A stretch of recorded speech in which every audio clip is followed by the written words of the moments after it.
Përshëndetje miq të emisionit tonë. Sot do të flasim si të ruajmë jetëgjatësinë e flokëve, si të kemi flokë të shëndetshëm dhe në rastet e rënies së flokëve çfarë masash dhe çfarë trajtimesh duhet të bëjmë. Shkaktarët kryesorë të rënies së flokëve mund të jenë të shumtë, por midis tyre ne do të përmendim disa. Së pari, është një hormon DHT, dihidrotestosteron, i cili në momentin kur ai rritet në vlerat mbi normalen, shkakton një presion në pjesën e sipërme të kokës dhe shumë meshkujve në këto raste fillojnë që ato folikulat sikur të shkëputen një nga një dhe flokët fillojnë të rrallohen dhe të bien. Pra, një pyll i dëndur me pemë fillon që ato trunjet të palosen majtas djathtas dhe njeri që ndodhet në këtë pyllin e rralluar shikon ta shikojë mirë diellin. Kështu ndodh me të vërtet edhe me flokët. Vetëm meshkuj, doktor? Në rastin e rritjes së DHT-s, pra dihidrotestosteronit, ndodh më shumë vetëm tek meshkujt. Pra ky hormon është më i fuqishëm se testosteroni, pasi përmban në brendësi këtë testosteronin, por përmban edhe një substancë tjetër e cila i jep, si thua, një rritje të qimëzimit, qoftë edhe në fytyrë edhe në trup, por jep njëkohësisht edhe një ngjyrë zëri më të fortë, më burrëror. Pra, nëse do të shikojmë një rritje androgenetike tek një mashkull është në nivele të larta, atëherë këtij pak e nga pak, jo vetëm që do t'i rritet ajo pjesa e ballit do t'i zgjerohet, por fillojnë flokët që të bien. Gjithmonë në pjesën e sipërme të kokës, duke filluar që nga pjesa e mesit të saj dhe duke zbritur drejt ballit. Kjo është vetëm njëra, por ka edhe faktorë të tjerë, për shembull ankthi, stresi, çrregullimet e gjumit e kështu me radhë, bëjnë që folikulat e flokut sikur të pësojnë të bien në një farë telogeni dhe ajo bie kalon si thua në një gjendje gjumi, e cila me kalimin e kohës, duke qenë se floku është i pa ushqyer mirë, atëherë ato flokë fillojnë që të bien dhe mund të rimbijnë përsëri nëse ne ngacmojmë folikulat e tyre.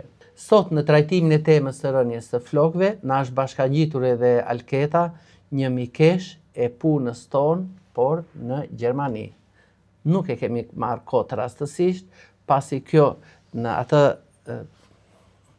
vazhdimsinë e disa sëmundjeve që ka patur, një prej tyre ishte edhe rënja e flokëve për faq të përdorimit të medikamenteve të shumta farmaceutike, të kemioterapisë, të rrezatimeve e tjera dhe krahas atij kolitit ulceroz që kjo pati edhe një rënje të theksuar të flokëve, ndërsa sot ne të dy besoj se kemi të drejtë morale që të flasim se si juve të ruani flokë të shëndetshëm dhe me ngjyrën krejtësisht natyrale të flokëve të tyre, pa e ndotur me kimikate të shumta.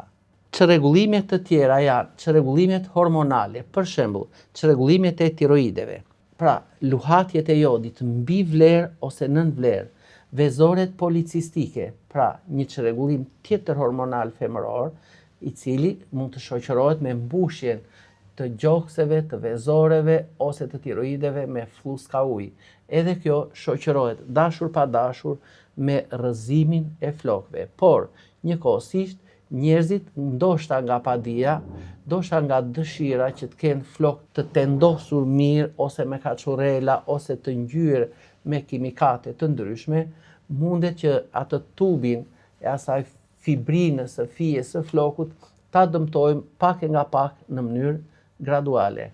Atëherë, një strisho e fortë e flokëve, një lidhje me elastik dhe një zgjatje mbrapa do të më çojë në një dëmtim fizik të flokut. Një ngjyrosje për shembull me kimikate të ndryshme, pak e nga pak do të më çojë në një dëmtim të fijes së flokut. Një tharje me ato pjastrat, por të nxehta, do të më çojë në mënyrë graduale pa diskutim në një dëmtim të fijes së flokut. Veç kësaj, edhe njerëzit që janë anemik, që neve sa po e diskutuam me Alketën, na ndikojnë negativisht në rënien e flokëve.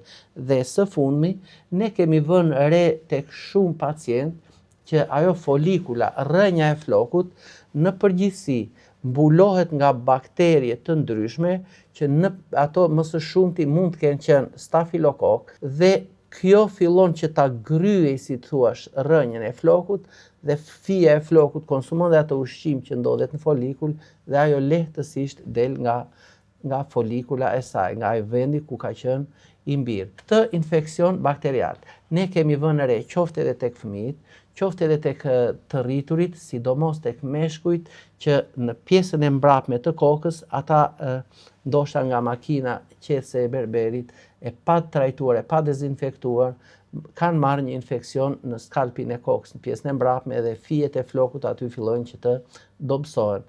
Po kështu, ndoshta edhe nga lupusi, pra ajo sëmundja e ujkut që i thon ndryshe, flokët fillojnë të dobësohen.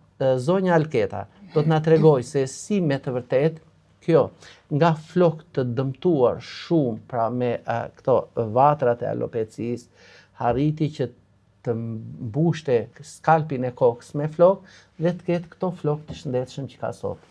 Unë pata një rënje masive të flokëve për shkak të disbalancës hormonale që pata, se kam patur 3 herë operacion në kokë dhe pjesa hormonale e hipofizës nuk funksionante. Nuk e dija, përpara kisha patur flok shumë të shëndetshëm, nuk e dija sa e vështirë qenë ka sidomos për një grua, se doktori foli për burrat, kur të bie floku dhe ngelesh pa flok, ose pulla. Ajo pjesa e bukurisë që neve nuk e marrim parasysh kur e kemi të shëndetshëm flokun.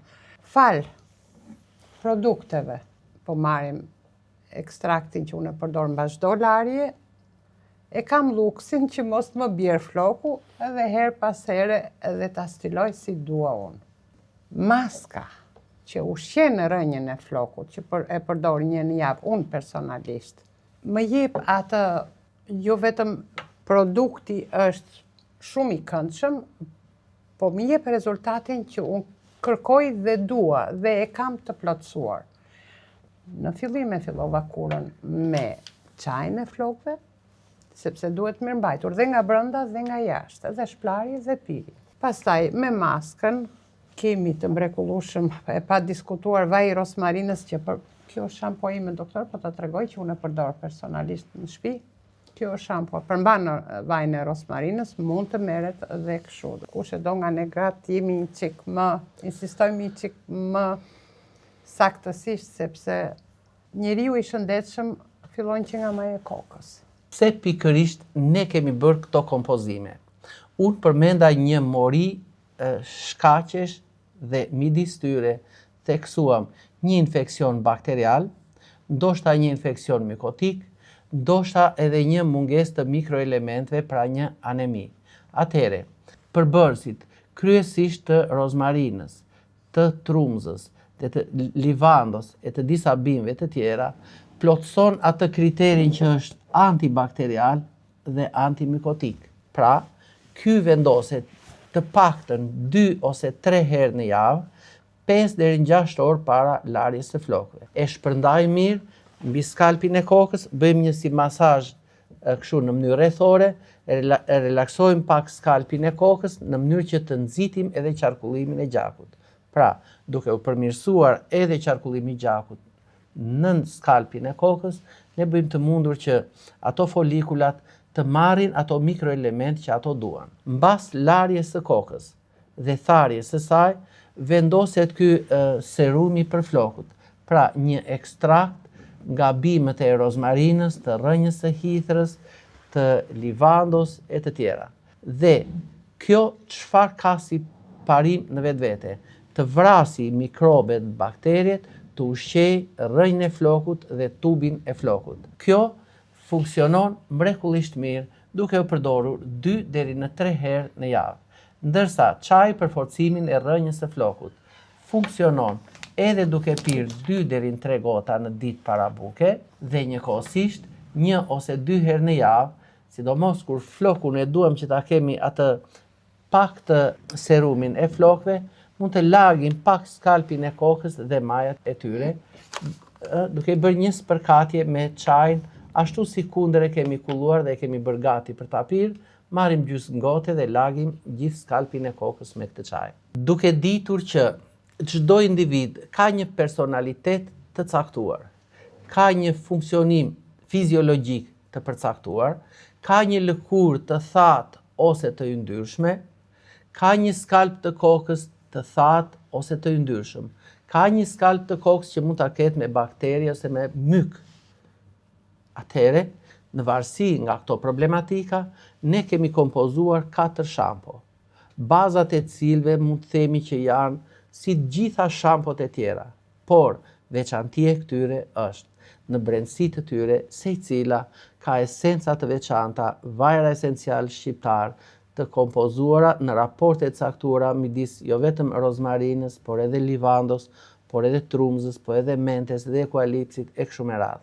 Atëherë, nëse ju keni një skalp koke të thatë dhe të ashpër, kërkoni shampon tuaj të personalizuar. Nëse doni një shampo për flokë të yndyrshëm, atëherë kërkojeni në pikat tona dhe do ta gjeni atë. Nëse kemi një skalp koke që kemi të bëjmë me puçra, me plag ose me kërpudha myku të bardhë, Candida albicans, atëherë marrim shampon përkatëse. Nëse duam që ndonjë shampoje ti shumë fishojmë fuqinë e saj vepruese, atëherë mund të shtojmë në secilën nga këto 1% deri në 2 ose vaj rozmarine për të shumë fishuar efektivitetin e saj, ose vaj rigoni kundra bakterieve dhe myqeve të ndryshme. E përzijej mirë shampo nëse ne do t'i shtojmë pak nga këto vajrat esenciale, e përzijej mirë për ta homogenizuar dhe kur ta vendosim në skalpin e kokës, nuk e kruajmë flokun me thonjë, kam testuar shumë njerëz që kanë këtë si veçori, por koka lahet në mënyrë, e masazhojmë në mënyrë rrethore për të larguar edhe atë zboktin, po për të larguar edhe kërpudhat ndoshta të mykut të bardhë ose edhe bakteriet. Nëse do t'i bëjmë shtesat me këto vajrat esenciale shampos, e mbajmë atë në flok 1 deri në 2 minuta në mënyrë që kjo të më kryej edhe atë veprimin antiseptik të saj. Dhe pastaj shplajmë flokun, e thajmë atë dhe përdorim serumin e flokëve, i cili është edhe një dezinfektues, edhe rigjenerues i skalpit të kokës. Dhe tash Alketat na tregoi si e përdorte edhe rrënjën e hithërës. Unë, doktor, nuk isha atëherë çaj, sepse produktet nuk ishin kaq të perfekcionuara si janë në moment 2025, po kisha shumë rënje floku. Dhe në pamundësi të këtij lloji çaji, që është në kompleks, merja rrënjën e hithërës që e zija si çaj me rozmarinën, e zija pija 2-3 gota në ditë dhe të them të drejtën isha shumë e kënaqur, por jo aq sa me këtë çaj.